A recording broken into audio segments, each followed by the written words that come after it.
14 चक्कर खाएगी जब यह भूमि अभंग, घूमेंगे इस ओर तब प्रियतम प्रभु के संग। हम सभी लोग जानते हैं कि पृथ्वी सतत चलती रहती है और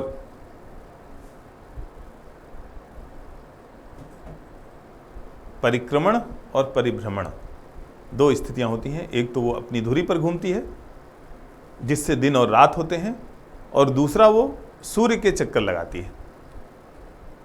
सूर्य के चक्कर लगाने से वर्ष और मौसम बदलते हैं। करें 14 चक्कर खाएगी जब यह भूमि अभंग, एक वर्ष में एक सूर्य का परिक्रमा होता है, तो कह रहे हैं कि 14 चक्कर खाएगी जब यह सूर्य अभंग। उस 14 चक्करों के बाद अर्थात 14 वर्ष बाद लगातार जब ये 14 चक्कर लगाएगी, घूमेंगे इस ओर तब प्रीतम प्रभु के संग। तब मेरे प्रीतम, तब मेरे पति भगवान राम के साथ इधर का चक्कर लगाएंगे, घूम करके फिर से अयोध्या आएंगे।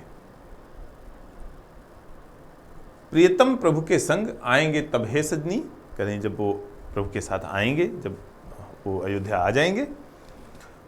अब दिन पर दिन गिनो और रजनी पर रजनी, तब तक क्या करना है, हम लोगों को केवल दिन और रात गिनना है। दिन रात गिनते गिनते, जैसे एक सेकंड गिनने से 60 सेकंड पे 1 मिनट होता है, एक मिनट गिनने से 60 मिनट पर 1 घंटा होता है, वैसे ही अवधि गिनते गिनते दिन रात गिनते गिनते जब अवधि पूर्ण होगी तो हम लोग अवधि पूर्ण होने के बाद उनका दर्शन होगा, प्रीतम फिर से वापस आएंगे। पर पल पल ले रहा यहां प्राणों से टक्कर, लेकिन प्रति क्षण क्षण क्षण पल पल यहां प्राणों से टक्कर। हर क्षण में ये लगता है कि अब शायद प्राण न बचे, शायद इस विरह में, इस वियोग में मृत्यु हुई आ जाए।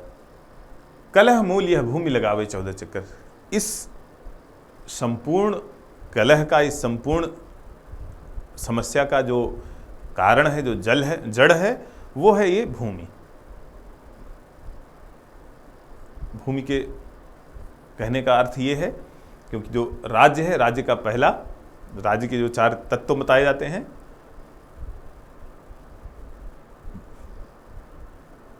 भूभाग, जनसंख्या, सरकार और संप्रभुता। तो इसमें जो मूल, जो सबसे महत्वपूर्ण चीज है वो है ये जमीन, ये धरती। तो कह रही कलह मूल यह भूमि लगावे 14 चक्कर। अब उसका दंड इसको मिले और ये 14 चक्कर लगाए। तो जब 14 चक्कर लगा लेगी उसके बाद ये अवधि पूर्ण होगी, तभी उनसे मिलन होगा। सिकुड़ा सिकुड़ा दिन था सभीत सा सीत के कसाले, सजनी यह रजनी तो जम बैठी विषम पाले से। कह रही हैं दिन सिकुड़ गया है, अर्थात दिन छोटा हो गया है, शीत ऋतु आ गई है, और रजनी रात्रि बड़ी हो गई है, और ऐसे लग रहा है, जमने का मतलब यह है कि जम करके बैठ गई है, जैसे ठंडक में जम गई है और एक तरह से समाप्ति नहीं होती। दिन सिकुड़ गया है, दिन छोटा सा हो गया है और जल्दी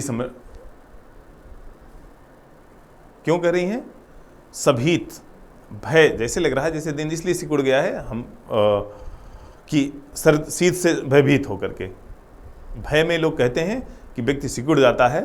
एक कहावत है शेर के बारे में कि अगर जंगल में कोई शेर को देख ले तो कितना भी पनही बोला जाता था जूते को। तो कहावत है कि कितना भी कड़ी पनहियाँ हो, पैर में कितनी भी कड़ी पनहियाँ हो, पनहियाँ ढीली हो जाती हैं, जूता ढीला हो जाता है, अर्थात पैर सिकुड़ जाता है जब शेर को देखता है मारे भय के। तो कह रही हैं सिकुड़ा सिकुड़ा दिन था सभीत सा शीत के कसाले। और ये कहावत खासतौर से बुंदेलखंड में ही प्रचलित है, क्योंकि बुंदेलखंड जन्मस्थली है मैथिली शरण गुप्त की। झांसी के पास चिरगांव झांसी उनका जन्मस्थल था, बुंदेली का क्षेत्र। तो कह रहे हैं कि मारे डर के जैसे दिन सिकुड़ गया है, और रजनी इस सर्दी में जैसे जम के, सर्दी में बर्फ भी जमती है, तो कह रहे हैं जैसे जम करके बैठ गई है और वो समाप्ति नहीं होती। धन्यवाद।